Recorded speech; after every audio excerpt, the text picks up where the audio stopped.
Egghead बहुत important arc है और हो भी क्यों ना। इतना कुछ हमको पता चला है वर्ल्ड की हिस्ट्री से लेके गोरोसे की पावर्स, डेविल फ्रूट्स की रियलिटी एंड इवन 200 मीटर का sea rise, but still this arc makes no sense. जी हाँ, वीडियो को एंड तक देखना और मैं तुम्हें कन्विंस कर दूंगा कि व्हाई इज दिस 60 चैप्टर का आर्क, जो कि अभी भी और भी चैप्टर्स को लाएगा, doesn't actually makes a lot of sense, but still it is the most important arc और हम आज इन्हीं इंसिडेंट्स के बारे में बात करेंगे। So hey guys, welcome back to new video on RS play super. Let's welcome back one of our important member from past, यानी कि एमआरजे, जो कि इस चैनल का स्क्रिप्ट राइटर था। एंड उसी के साथ इसी खुशी में लेट्स रोल द इंट्रो।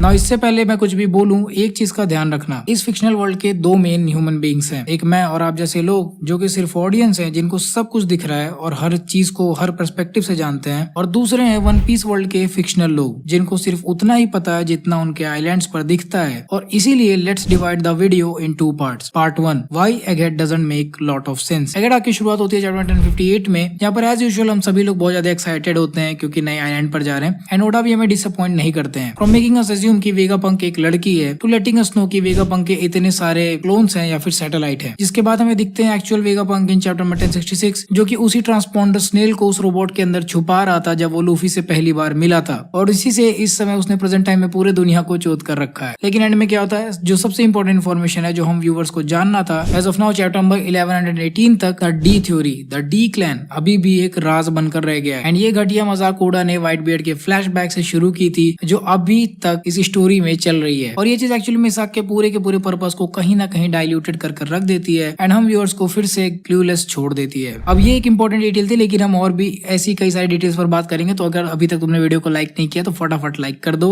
और अपने सारे दोस्तों को बोलो कि चैनल को फटाफट सब्सक्राइब करो। So let's move to the next point. आग शुरू होते ही हमें सबसे पहले ही पता चल जाता है कि कैसे एगहेड आइलैंड, जो इतनी साइंटिफिकली फ्यूचरिस्टिक आइलैंड है, वो एक्चुअली बेस्ड है एक एंशिएंट किंगडम के ऊपर जो वॉइड सेंचुरी के समय रहा करती थी। लेकिन हमें ये ऑलरेडी पता है कि वॉइड सेंचुरी के समय एंशिएंट किंगडम ऑलरेडी बहुत आगे थी इन टर्म्स ऑफ टेक्नोलॉजी, क्योंकि हमें तो ये एनेरू के कवर स्टोरी से ही पता चल गया था कि वन पीस के अर्थ पर कभी एक ऐसी सिविलाइजेशन एग्जिस्ट करती है या फिर करती थी जो इवन चांद तक भी पहुंच गई थी। And it's a no brainer कि यह ऑफ कोर्स वॉइड सेंचुरी के वक्त की ही होगी। एंड हमारी वन पीस की कम्युनिटी ने ये कंक्लूजन बहुत पहले ही निकाल दिया था कि वॉइड सेंचुरी के किंगडम्स आज से बहुत ज्यादा एडवांस थे। तो हमें एज एन ऑडियंस वेगापंक के किसी भी अनाउंसमेंट से कोई भी इंफॉर्मेशन नहीं मिला, एंड अल्टीमेटली हमारे एक्सपेक्टेशंस के मुकाबले बहुत ही कम चीज हमें पता चली, जो कि एक लेट डाउन थी बहुत सारे लोगों के लिए। और बहुत सारे लोग एक्चुअली में इस पूरे पार्ट से बोर भी हो गए हैं, क्योंकि ध्यान से सोचो, क्या एगहेड उस मिस्ट्री से भरी हुई आर्क नहीं होने वाली थी जहाँ पे हम बहुत सारी चीजों को सॉल्व करने वाले थे, बहुत सारी चीजों को पता करने वाले थे, इंक्लूडिंग डेविल फ्रूट्स। लेकिन हमें वही फिर से सेम इन्फॉर्मेशन जो कि रेडिट पे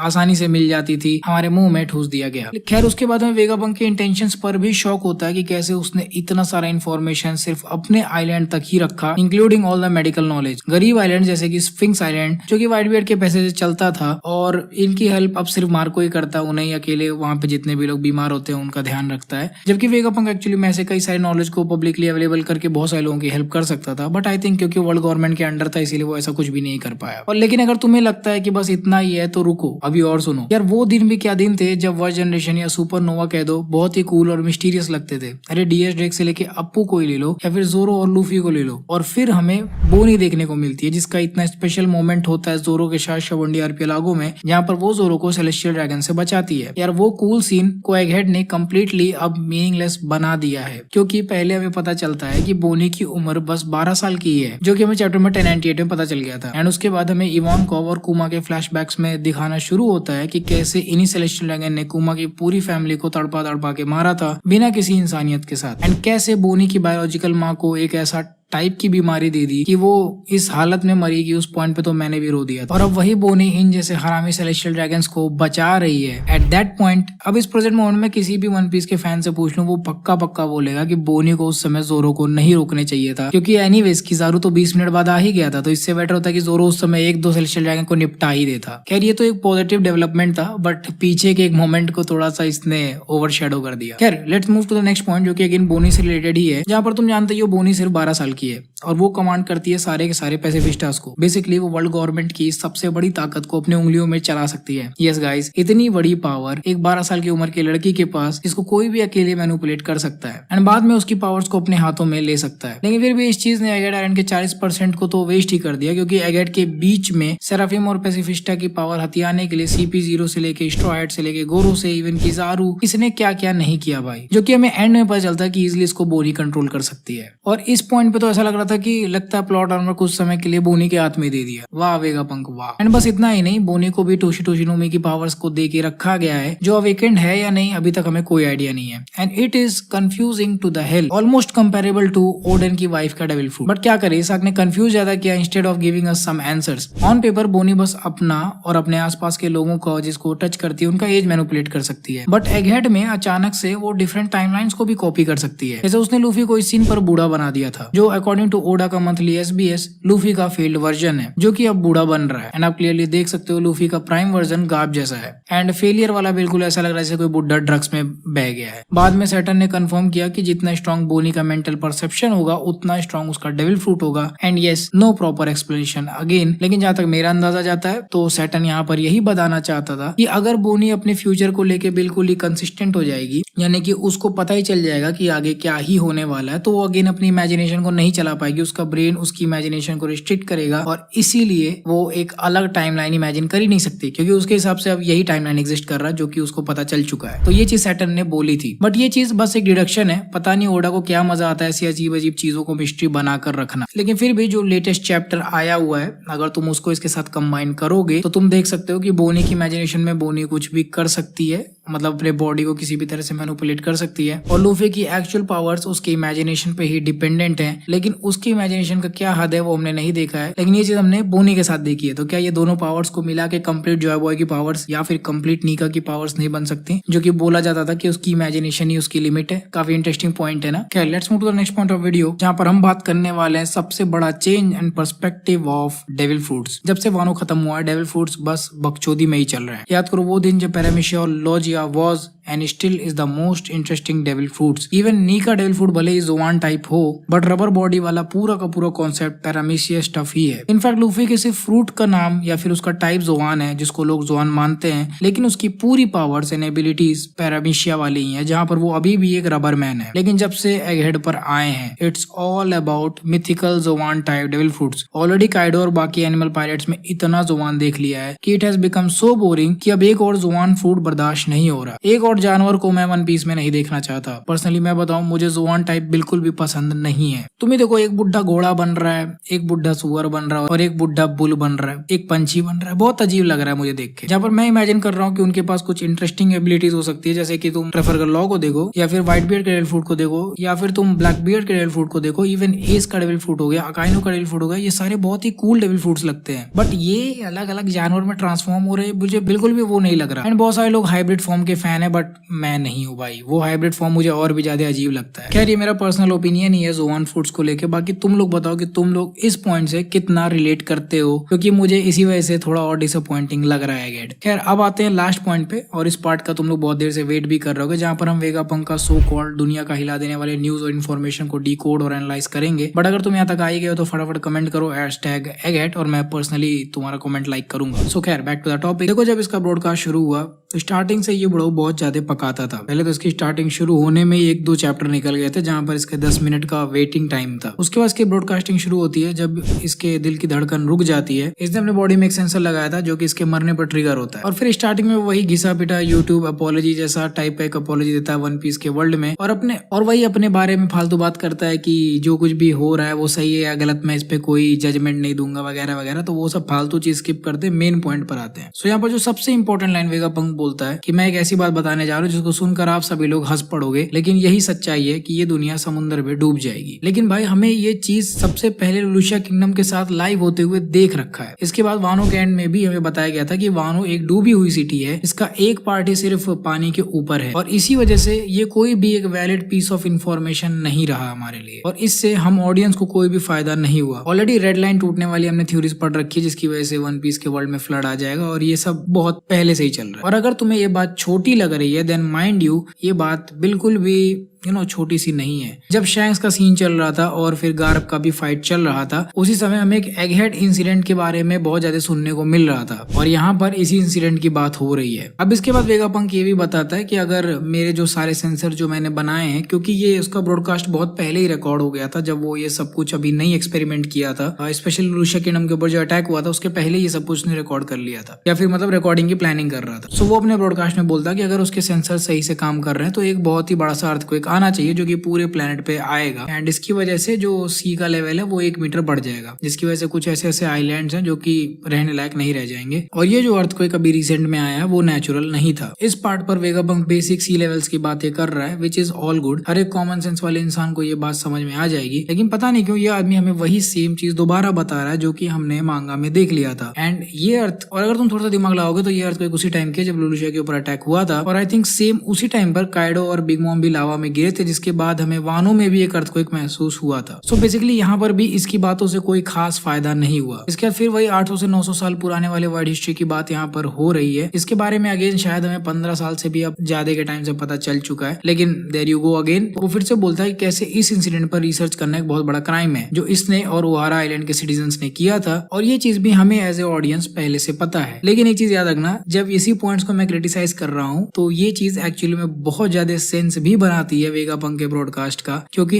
एक्चुअली में ये वीडियो बनाते बनाते और तुम भी जब इसको सुन रहे हो तुम्हें रियलाइज हुआ कि वन पीस के लोग कितने अंधेरे में रहते हैं, उन्हें इनमें से एक भी बात नहीं पता है। और ये सारी चीजें जो कि स्ट्रॉ हेड पायरेट्स को 3 सालों से भी ज्यादा टाइम से पता है, वो इन पायरेट्स के लिए एक्सक्लूसिव नॉलेज है। खैर ये वेगापंक पॉनिग्लिफ्स वगैरह के बारे में बात करता है। फिर अगला पॉइंट जो वेगापंक रखता है वो है कि जॉय बॉय और निका कनेक्टेड है। वर्ल्ड का जो फर्स्ट पायरेट था वो जॉय बॉय होता है, ये चीज उसने कंफर्म कर दिया। जॉय बॉय ने अकेले 20 किंगडम्स के साथ फाइट की, उस फाइट को हाइड कर दिया गया और 100 साल गायब कर दिए गए, जिसको वर्ल्ड सेंचुरी बोला जाता है। और ये सारी इन्फॉर्मेशन वो पॉनिग्लिफ पढ़कर पाया, लेकिन फिर भी वेगापंक यहाँ पर श्योर नहीं है कि एंशिएंट टाइम पर कौन सही था और कौन गलत, due to lack of evidence. At the end मैंने मदर फ्लेम बनाया जो उस वर्ल्ड सेंचुरी की टेक्नोलॉजी का ही एक कॉपी है, जिसका एक फ्रेगमेंट किसी ने चोरी करके वर्ल्ड गवर्नमेंट को दे दिया, जिसने एक एंशिएंट वेपन को पावर अप कर दिया था, जिसकी वजह से लुशिया किंगडम पूरी तरह से खत्म हो गया। वही फालतू बकचोदी उसकी चली रही है और अंत में वही बंदा दोषी है क्योंकि उसने ही इस चीज को इन्वेंट किया था। अब ये जो सारी चीजें उसने बताई हैं, ऐसा कुछ भी इनमें से कोई भी ऐसी चीज नहीं है जो कि मुझे या फिर अगर तुम मेरी ऑडियंस हो तो तुम्हें ना पता हो। अब इन सारी चीजों में इतना सारा चूतियाप हो चुका है through out YouTube, Reddit, Twitter, कोई भी प्लेटफॉर्म, इवन टेलीग्राम है, सारी चीजों के बारे में इतनी बार बातें हो चुकी है कि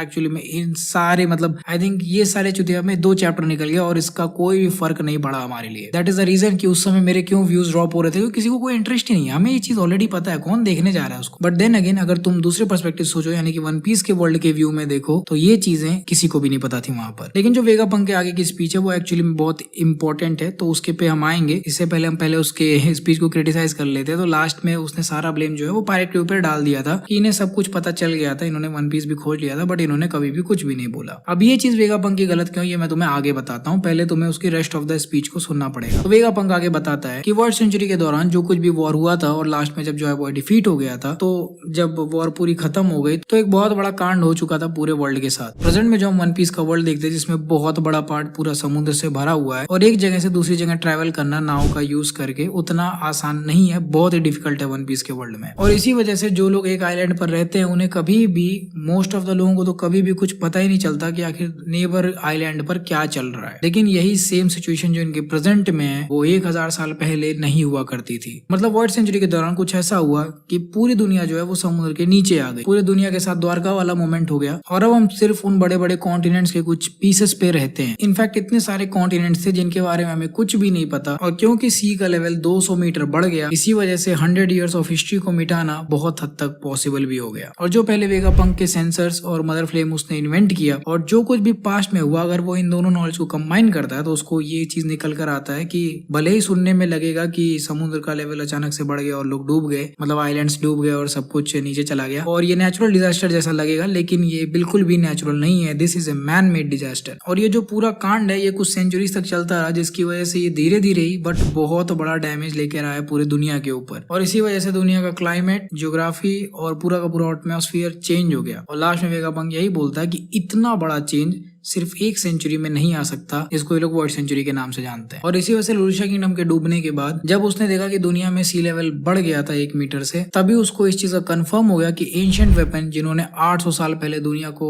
खत्म कर दिया था वो आज भी एग्जिस्ट करते हैं और वेट कर रहे हैं कि दोबारा कब यूज होंगे। और यही एक इंपॉर्टेंट स्टफ था जिसमें से हमें वर्ल्ड गवर्नमेंट की पॉलिटिक्स के बारे में रियल में पता चला और आखिर वर्ल्ड सेंचुरी में ऐसा क्या क्या हुआ था। बेसिकली अगर तुम्हें नहीं याद है मेरे मांगा रिव्यू के वीडियो से, तो वर्ल्ड गवर्नमेंट ने धीरे से डिसाइड किया कि वो वेपन्स का यूज करके दुनिया को डुबा देते हैं, जिसकी वजह से लोग एक दूसरे को जल्दी से एक्सेस ना कर पाए, जिसकी वजह से किसी भी हालत में वो लोग कभी भी ये चीज नहीं डिस्कवर कर पाएंगे कि आखिर मतलब पहले क्या हुआ था और किस आइडियोलॉजी की वजह से जॉय बॉय उनके अगेंस्ट फाइट कर रहा था। सबसे पहला चीज उन्होंने ये काटा, एक दूसरे के आइलैंड पे ट्रैवल करना, विच अगेन मीन्स कि कोई भी पॉनेग्लिफ्स को डिकोड नहीं कर पाएगा। और 200 मीटर का जो सी राइज था वो ही एक इंपॉर्टेंट चीज है जो कि हमें पता चला, इसके अलावा कुछ भी नहीं। और मुझे पता तुम लोग यहाँ पर बोलोगे कि भाई मदर फ्लेम का भी तो एक पार्ट है, तो यार देखो मदर फ्लेम के बारे में आई थिंक हमें बहुत समय से पता है। अब तो वेगापंक के अनाउंसमेंट से भी बहुत पहले से हमें ये चीज पता थी कि ये लोग मदर फ्लेम नाम के एक फ्यूल का यूज करते हैं, बट उस फ्यूल के बारे में हमें कुछ भी वेगापंक ने अपने इस पूरे ब्रॉडकास्ट में तो नहीं बताया उसने। लेकिन एक चीज इंपॉर्टेंट है जो लास्ट में उसने रॉजर के ऊपर सारा ब्लेम डाल दिया कि इन्होंने कुछ भी नहीं बताया। देखो भाई रॉजर ने ये चीज समझ ली थी कि क्यों लोगों को ट्रैवल करना जरूरी है। अगर लोग ट्रैवल करना नहीं स्टार्ट किए तो 20 साल बाद जो एक्चुअली में स्टेप लेना है, जो अब लूफी लेगा वन पीस को खोजने के बाद, वो कभी भी स्टार्ट ही नहीं होता। इसी वजह से रॉजर ने सभी लॉन्डो को समुद्र में भेज दिया वर्ल्ड हिस्ट्री को अच्छे से जानने के लिए। And with all due respect, Vegapunk के जैसे हाथ में हाथ डालकर नहीं बैठा रहा वो। खैर इसके बाद इंपॉर्टेंट चीज जो स्टार्ट होती है वो होती है डी के बारे में, जिसके बारे में वो बता रहा होता, लेकिन तभी एंशिएंट रोबोट खत्म हो जाता और हमें डी के बारे में कुछ भी नहीं पता चलता है एज ऑफ नाउ। एंड इसी के साथ गया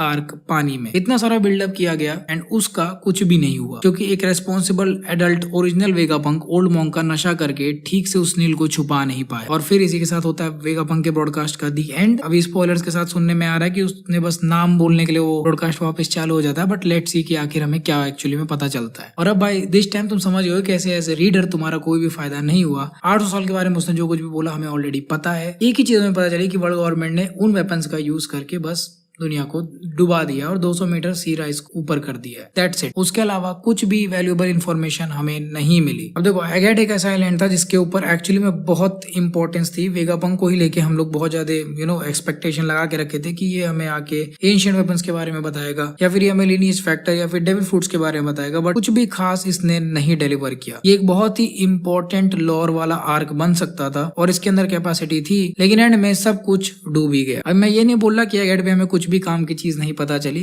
बट जो पता चली वो उतनी इंपॉर्टेंट नहीं निकली जितना हाइप बनाया गया था। और इन चीजों की वजह से जो वर्ल्ड गवर्नमेंट के सारे बुड्ढे थे एक ही जगह पे कूद आए, तो हमें लगता है इसका पूरा स्पीच खत्म ही हो जाएगा और हमें बहुत कुछ इंटरेस्टिंग चीजें पता चलेंगी, लेकिन सारी वही चीजें थी जो कि हमें ऑलरेडी पता थी। नो डाउट एगेट के जो फाइट सीन्स हैं वो बहुत ही इंटरेस्टिंग है, बहुत ही टॉप नॉच लेवल के हैं, लेकिन हम व्यूअर्स को उतना सेटिस्फैक्शन नहीं दे पाती, जिसमें एक बहुत इंपॉर्टेंट फैक्टर निकल के आया था इन सभी के डेविल फ्रूट्स। तो अगर तुम्हें एगेट के प्लॉट होल्स के बारे में जानना तो फटाफट कमेंट सेक्शन में कर दो। Now let's come to one more important question, why this is the most important arc. अभी तक तो हमने इसकी बेइज्जती कर ली, अभी मैं तुमको बताता हूँ कि ये कितना इंपॉर्टेंट है। उसके पहले मैं तुमसे एक सवाल पूछता हूँ, क्या तुम्हें अंदाजा भी है कि वन पीस के वर्ल्ड में इस समय क्या तूफान चल रहा है। वेगापंक का ब्रॉडकास्ट उस लेवल तक गया जो कि तुम्हें आज से 15 साल पहले देखने को मिला था, यानी कि मरीन फोर्ड वॉर वाला जो पूरा ब्रॉडकास्ट हुआ था। जो कुछ भी वर्ल्ड गवर्नमेंट पिछले 800 सालों से छुपाने की कोशिश कर रही है उसमें से काफी सारा पार्ट वेगापंक दुनिया के सामने ले आया। और जैसा कि मैंने तुम्हें बताया था कि ये लोग एक आइलैंड से दूसरे आइलैंड तक जाते भी नहीं है, 90% ऑफ द लोग कभी नहीं जाएंगे।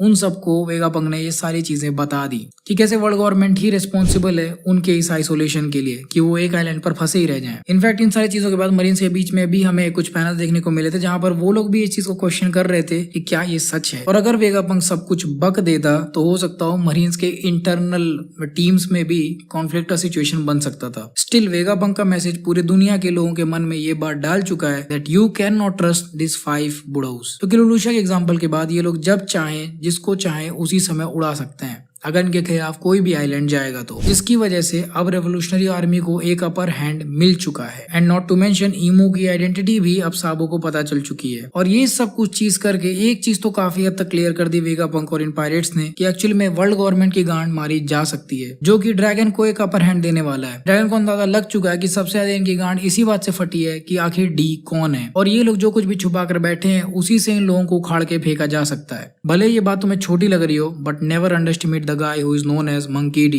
ड्रैगन। और यही वो सारा कांड है जो कि वेगापंक ने किया है। मतलब आज तक जो कुछ भी हमें पता था अब वो वन पीस के वर्ल्ड के फिक्शनल पॉपुलेशन को भी पता चल चुका है। मतलब ड्रैगन ने भी ये चीज विटनेस कर ली है कि एक्चुअली में वर्ल्ड गवर्नमेंट कुछ ऐसा छुपा रही है जो कि उन्होंने 800 साल पहले किया था और वो नहीं चाहते कि वो इस दुनिया के सामने आए। और इन चीजों का यूज करके ड्रैगन भी वो कैरेक्टर बन सकता है जो कि फिर से एंशिएंट किंगडम को यूनाइट कर सकता है ताकि ये लोग जाके वर्ल्ड गवर्नमेंट से फाइट कर सकें। और क्योंकि हमें ये सारी चीजें पहले से पता थी लेकिन वन पीस के वर्ल्ड के लोगों को नहीं पता थी, इसीलिए ये आर्क एक्चुअली में सबसे इंपॉर्टेंट आर्क है क्योंकि इसने इस हद तक वर्ल्ड गवर्नमेंट को हिला डाला कि पांचों बुड्ढों को आना पड़ा ऑन द स्पॉट इसको खत्म करने के लिए। और ये कांड करवाना कोई छोटी बात नहीं है। एंड इसी के साथ हमारा ये वाला वीडियो खत्म होता है जहां पर मैंने तुम्हें क्लियरली बता दिया कि कैसे ये आर्क इंपॉर्टेंट है बट नहीं भी है, almost Skypiea type. So guys I hope तुम लोग को मेरी ये वाली वीडियो पसंद आई होगी। काफी टाइम बाद एक वेल रिसर्च टॉपिक हमने बनाया है मैंने और एमआरजी ने मिलकर। तो अगर तुम्हें वीडियो अच्छी लगी तो फटाफट इस वीडियो को लाइक कर दो क्योंकि इससे हम लोग को खुद मोटिवेशन मिलेगा, हम लोग और गजब के स्क्रिप्ट्स लेके आएंगे। एंड अगर तुमने अभी तक चैनल को नहीं सब्सक्राइब किया फटाफट चैनल को सब्सक्राइब कर दो। तुम्हें किन टॉपिक्स के ऊपर वीडियो चाहिए कमेंट सेक्शन में बता दो। मैं तुम लोगों से मिलूंगा अगले वीडियो में। So until the next one, play on.